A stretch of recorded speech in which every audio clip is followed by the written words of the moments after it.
إذا لم تكن ابناً لإحدى العائلات المهيمنة على الاقتصاد، اختصر الطريق على نفسك وفكر في أرض جديدة لمشروعك. احجز تذكرتك إلى أوروبا أو كندا أو الولايات المتحدة. وإن لم يسعفك رأس مالك لكل هذا وفكرت بمنافسة أحد حيتان بضع عائلات تحكم اقتصاد تونس، فكن جاهزاً لتعرف ماذا يعني جوهر الاقتصاد المنغلق للتخلص من المنافسين وتدميرهم. كل ما سبق هو بعض مما أجمعت عليه تقارير اقتصادية على مدى أعوام، تحدثت عن حكم عائلات لكل كبيرة وصغيرة باقتصاد تونس، باستثناء اختراقات صغيرة لمن يستطيع اختراق قصر الرئيس، مثل قصة نادية عكاشة التي نشرت ستيب نيوز فيديو يوثق كواليس ما فعلت باقتصاد البلاد. إلا أن هذه الاختراقات الصغيرة لا يمكن أن تغير من مشهد كامل بتونس. يمكن التعرف على كل تفاصيله بمجرد الاشتراك بقناة ستيب نيوز وتفعيل زر الجرس، إذ أن توجهات الدولة لتفادي أي مواجهة مع نفوذ العائلات المهيمنة يزيد قصور النظام المصرفي العائلي المغلق، ويشكل بحسب محللين اقتصاديين عاملاً معرقلاً للمنافسة الاقتصادية الحرة، خاصة بعد نشر تقارير اقتصادية متخصصة، بينها صحيفة لوبوان الفرنسية التي أفردت صفحاتها قبل نحو عام لحال تونس الذي يزداد تعقيداً اليوم، حول ما أسمته الصحيفة الفساد والجهويات، وسيطرة نحو 20 عائلة فقط على مفاصل الاقتصاد التونسي، في ظل قوانين بحسب التقارير تضفي الطابع المؤسسي على ثقافة الاحتكار، في بلد يوجد فيه 23 بنكاً، ما يعد عدداً ضخماً لنحو 11 مليون نسمة. إلا أن هذه البنوك مسيطر على كثير منها من عدد محدود من العائلات المتنفذة، بينها عائلة بن يدر التي تملك نسبة تصل إلى 61% من بنك الأمان، مقابل 5.46% لشركة الحرشاني للمالية. كما تمتلك مجموعة المبروك 39% من رأس مال بنك تونس العربي الدولي، مقابل 7% لشركة الحرشاني للمالية التي تملك أيضاً 12% من رأس مال بنك الإسكان. وفي وقت تمتلك الدولة التونسية النصيب الأكبر من المؤسسات البنكية، بينما تؤكد مراكز بحثية اقتصادية أن السيطرة الفعلية على النظام المصرفي تبقى بيد العائلات المهيمنة التي تتبادل المكاسب والقروض وتسيطر على مفاصل الاقتصاد. 9 عائلات روتشيلد.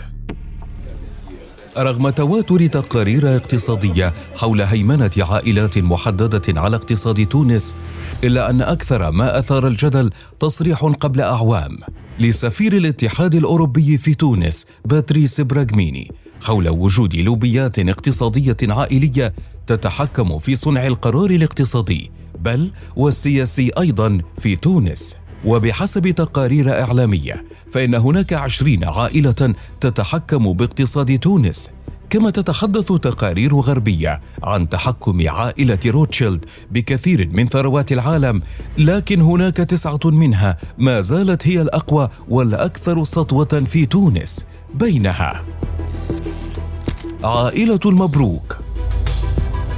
يبلغ رقم معاملاتها في تونس 500 مليون يورو، وتمتلك علامات تجارية مثل مونوبري وجيان، لجانب حصة في شركة لوموتور لتوزيع السيارات، وأسهم في مصرف بيات الخاص، مع المشاركة بالسيطرة على صناعة البسكويت وقطاع الاتصالات.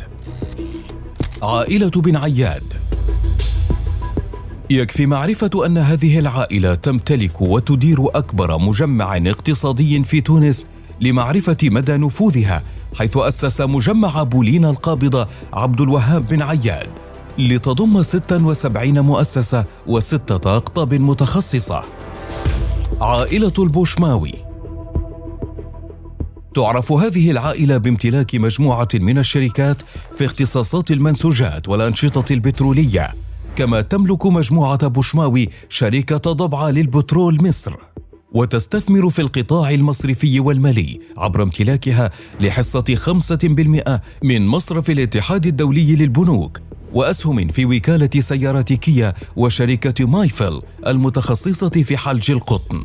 وقد وصلت سطوة عائلة البوشماوي الاقتصادية لتترأس وداد البوشماوي الاتحاد التونسي للصناعة والتجارة، فغدت أول امرأة تترأس المنظمة في تاريخ تونس.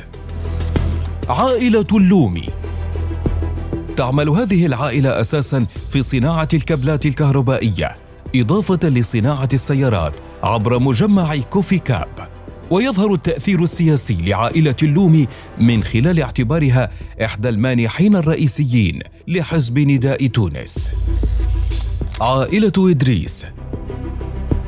من جهة الساحل التونسي تعد هذه العائلة إحدى أكبر العائلات الاقتصادية المؤثرة في المنطقة من خلال سيطرتها على القطاع السياحي عبر إدارة سلسلة فنادق ومنتجعات سياحية، إضافة إلى تحكمها بقطاع الصناعات البلاستيكية وتربية الأحياء المائية، مع الإسهام بشكل رئيس في شركة الطيران الجديد تونس، بالتزامن مع السيطرة على قطاع واسع في مجال التطوير العقاري.